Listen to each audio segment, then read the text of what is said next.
ನಮಸ್ಕಾರ ವೀಕ್ಷಕರೇ. ಸಾಮಾನ್ಯವಾಗಿ ಬಿಸ್ನೆಸ್ಗಳಲ್ಲಿ ಫೇಲ್ಯೂರ್ಗಳಾಗಿರೋಗಳಿಗೆ ಪರಿಹಾರಗಳು ಕೊಟ್ಟಿರೋದು ಕೇಳಿದ್ದೀವಿ.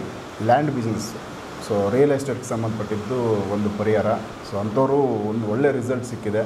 ಸೊ ಅವರನ್ನು ಮಾತಾಡ್ಸೋಣ ಅಂತೇಳಿ ಅವ್ರನ್ನ ಲೈನ್ಗೆ ಹಾಕ್ಕೊಂಡಿದ್ದೀವಿ. ಸೊ ಡೈರೆಕ್ಟ್ ಮಾತಾಡೋಣ, ಟೈಮ್ ವೇಸ್ಟ್ ಮಾಡೋದು ಬೇಡ. ಸರ್ ಅರವಿಂದ್ ಸರ್ ಇದ್ದಾರೆ, ಮಾತಾಡಿ ಸರ್.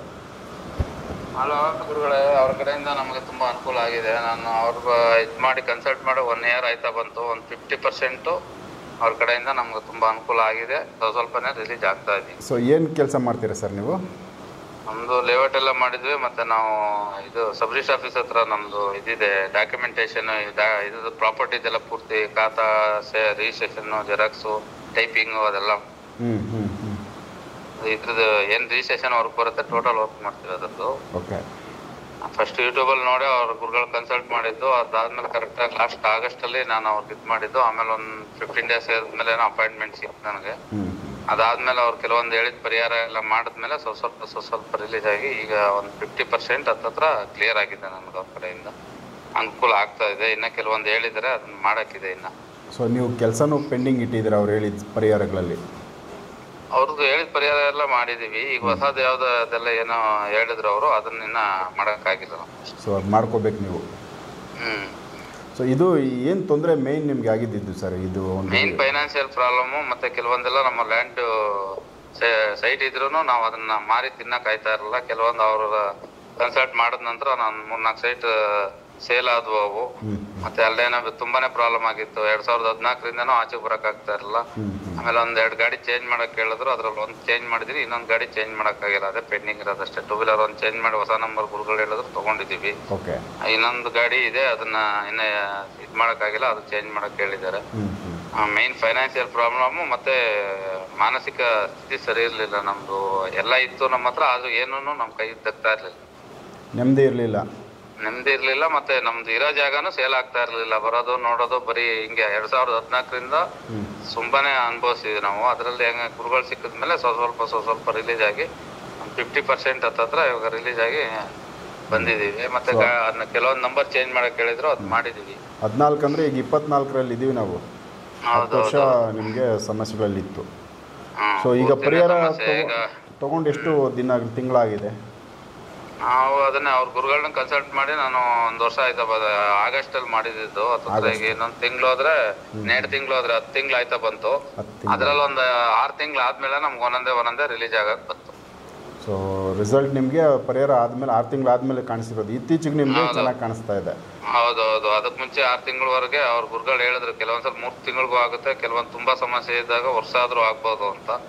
ಬಟ್ 6 ತಿಂಗಳ ಗಂಟ ಏನೂ ಇರ್ಲಿಲ್ಲ. ಆಮೇಲೆ 6 ತಿಂಗಳಾದ್ಮೇಲೆ ಸ್ವಲ್ಪ ಲಾಸ್ಟ್ ಡಿಸೆಂಬರ್ ನವೆಂಬರ್ ಈಚೆಗೆ ಸ್ವಲ್ಪನೇ ರಿಲೀಫ್ ಆಗ್ತಾ ಬಂತು. ಬಟ್ ಇನ್ನು ನೀವು ಪೆಂಡಿಂಗ್ ಇಟ್ಕೊಂಡಿದ್ದೀರಾ ಕೆಲವೊಂದು ಚೇಂಜಸ್ ಮಾಡೋದು? ಕೆಲವೊಂದು ಗಾಡಿ ಕಾರು ಚೇಂಜ್ ಮಾಡಕ್ ಹೇಳಿದಾರೆ. ಅದನ್ನೊಂದು ಗಾಡಿ ಸೇಲ್ಗೆ ಇಟ್ಟಿದ್ದೀನಿ, ಅದನ್ನ ಸೇಲ್ ಮಾಡಿಲ್ಲ. ಕಾರ್ದು ಸದ್ಯಕ್ಕೆ ಆಗಲ್ಲ ಅಂತ ಹೇಳಿದ್ದೀನಿ ಗುರುಗಳಿಗೆ. ನಾನು ಜನವರಿವರೆಗೆ ಆಗಲ್ಲ. ಯಾಕೆಂದ್ರೆ ಕೆಲವೊಂದು ಫೈನಾನ್ಷಿಯಲ್ ಪ್ರಾಬ್ಲಮ್ ಅಲ್ಲಿ ಇದೀವಿ. ಅದು ಕ್ಲಿಯರ್ ಆಗೋವರೆಗೂ ತಗೊಂಡ್ರೆ ಜನಗಳ ಹತ್ರ ನಮ್ಗೆ ಹಿಂಸೆ ಆಗ್ತದೆ. ಸುಮ್ಗೆ ಯಾಕೆ ಬೇಡ, ಒಂದ್ಸಲಿ ಕ್ಲಿಯರ್ ಆದ ನಂತರ ತಗೊಳ್ಳೋಣ ಅಂತ ಇದು ಮಾಡಿದ್ದೀನಿ. ಅಷ್ಟು ಬಿಟ್ರೆ ಬೇರೆ ಏನೇನು ಹೇಳಿದ್ರೆ ಅವೆಲ್ಲ ಮಾಡಿದ್ವಿ ಪರಿಹಾರಗಳು. ಅವ್ರ ಗುರುಗಳೇ ಪರಿಹಾರ ಮಾಡಿದ್ಮೇಲೆ ನಮ್ಗೆ ಸ್ವಲ್ಪ ರಿಲೀಸ್ ಆಗ್ತಾ ಬಂದ್ವಿ ನಿಧಾನವಾಗಿ. ಅಂದ್ರೆ ಈಗ ಸೈಟ್ಗೆಲ್ಲ ಸೇಲ್ ಆಗ್ತಾ ಇದಾವ?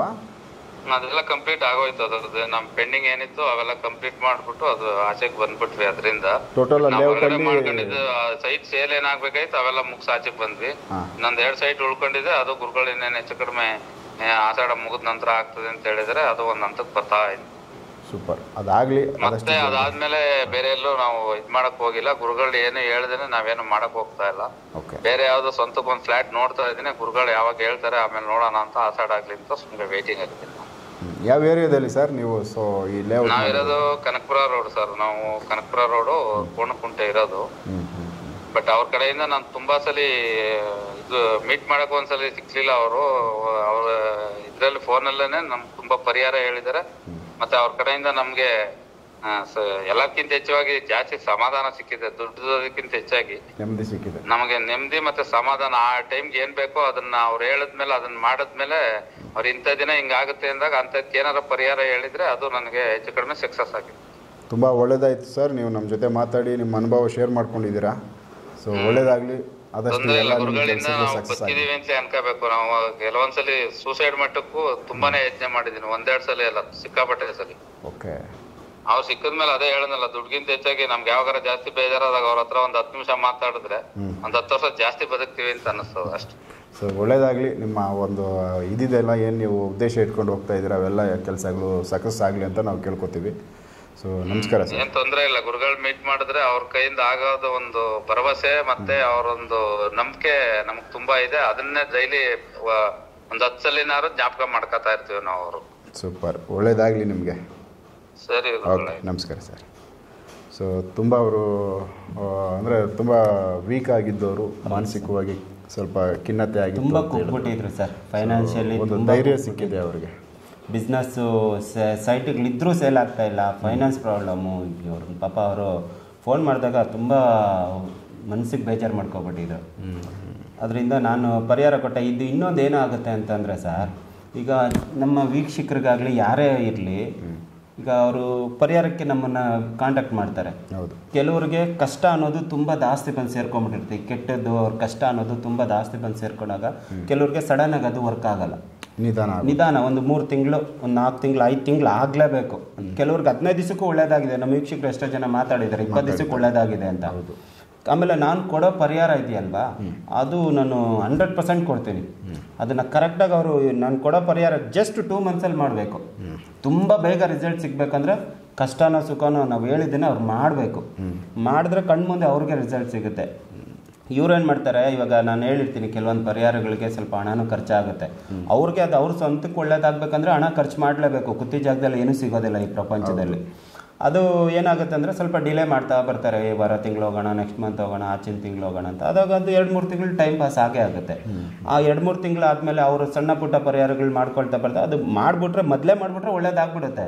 ಅವ್ರು ಮಾಡಿರಲ್ಲ, ಡಿಲೇ ಮಾಡ್ತಾ ಇರ್ತಾರೆ. ಪರಿಹಾರಗಳು ಡಿಲೇ ಮಾಡ್ತಾ ಇರ್ತಾರೆ. ಅವಾಗ ಅವ್ರಿಗೆ ರಿಸಲ್ಟ್ ಸಿಕ್ಕಿರಲ್ಲ. ಒಂದು 3 ತಿಂಗಳು ಆದಮೇಲೆ ಪರಿಹಾರ ಒಂದೊಂದೇ ಸ್ಟಾರ್ಟ್ ಮಾಡ್ತಾ ಇರ್ತಾರೆ. ಆ ಪರಿಹಾರ ಮಾಡಿದ ತಕ್ಷಣ ಅವ್ರಿಗೆ ಅಲ್ಲಿ ಇಂಪ್ರೂವ್ಮೆಂಟ್ ಅನ್ನೋದು ಪಕ್ಕ ಬಂದ್ಬಿಡುತ್ತೆ. ಈಗ ಒಂದು ಲೇಔಟಲ್ಲಿ ಪೆಂಡಿಂಗ್ ಇತ್ತು, 4-5 ಸೈಟು ಸೇಲ್ ಮಾಡಿಕೊಂಡ್ರು, ತುಂಬ ಅಭಿವೃದ್ಧಿ ಎಲ್ಲ ಹೊಂದಿದ್ರು, ಸಾಲ ಎಲ್ಲ ತೀರಿಸ್ಕೊಂಡ್ರು, ನೆಮ್ಮದಿಯಾಗಿದ್ದಾರೆ. ಈಗ ಇನ್ನೂ 1-2 ಪ್ರಾಪರ್ಟಿನ ತೊಗೊಂಡು ಅದಕ್ಕೆ ಲೇಔಟ್ ಎಲ್ಲ ಮಾಡ್ತಾ ಇದ್ದಾರೆ.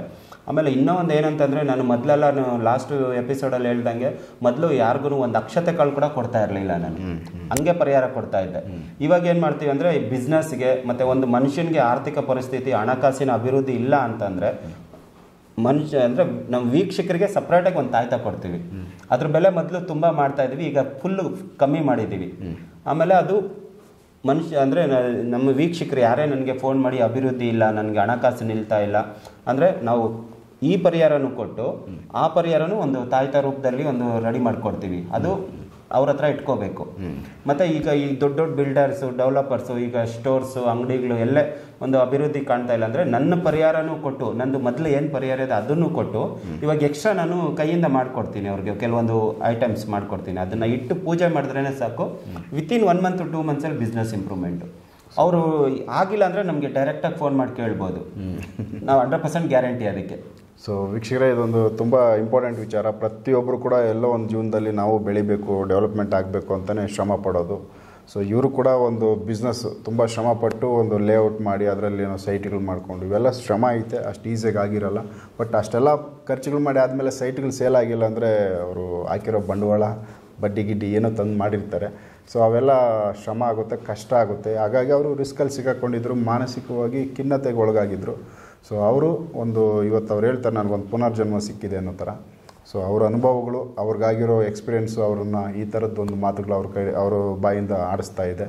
ಸೊ ಈ ಪ್ರತಿಯೊಂದಕ್ಕೂ ಒಂದು ಸಮಸ್ಯೆಗೆ ಒಂದು ಪರಿಹಾರ ಅಂತ ಇರುತ್ತೆ. ತಾಳ್ಮೆಯಿಂದ ಅದನ್ನು ಹುಡುಕಿ ಅದನ್ನು ಪರಿಹಾರ ಮಾಡಿಕೊಂಡು ಸೊ ಜೀವನ ಬದಲಾಯಿಸ್ಕೋಬೇಕು. ಇಲ್ಲಿ ಬಿಸ್ನೆಸ್ಗಳು ಮಾಡೋದಾಗ್ಬೋದು, ಇಲ್ಲ ಲ್ಯಾಂಡ್ ಬಿಸ್ನೆಸ್ಗಳು, ಲೇಔಟ್ಗಳು ಇಂಥವುಗಳಿಗಾದರೂ ಸರಿ, ಅಲ್ಲಿ ತೊಂದರೆಗಳಿದ್ದಾಗ ಸೊ ಅವುಗಳಿಗೇನೋ ಒಂದು ಪರಿಹಾರ ಇರುತ್ತೆ, ಅವುಗಳನ್ನ ಮಾಡಿಕೊಂಡು ಆ ಒಂದು ಬಿಸ್ನೆಸ್ಸಲ್ಲಿ ಡೆವಲಪ್ಮೆಂಟ್ ಅನ್ನೋದು ಮಾಡ್ಕೋಬೋದು. ಸೊ ಈ ವಿಚಾರ ನಿಮ್ಮ ಗಮನಕ್ಕೆ ತೊಗೊಂಬಂದಿದ್ದೀವಿ. ನೆಕ್ಸ್ಟ್ ಇನ್ನೂ ಬೇರೆ ವಿಚಾರಗಳನ್ನ ರಮೇಶ್ ಶರ್ಮ ಅವ್ರ ಜೊತೆ ಮಾತಾಡ್ತಾ ಹೋಗ್ತೀನಿ. ಸೊ ಎಪಿಸೋಡ್ ನೋಡ್ತಾ ಹೋಗಿ ವೀಕ್ಷಕರೇ. ನಮಸ್ಕಾರ. ವೀಕ್ಷಕ.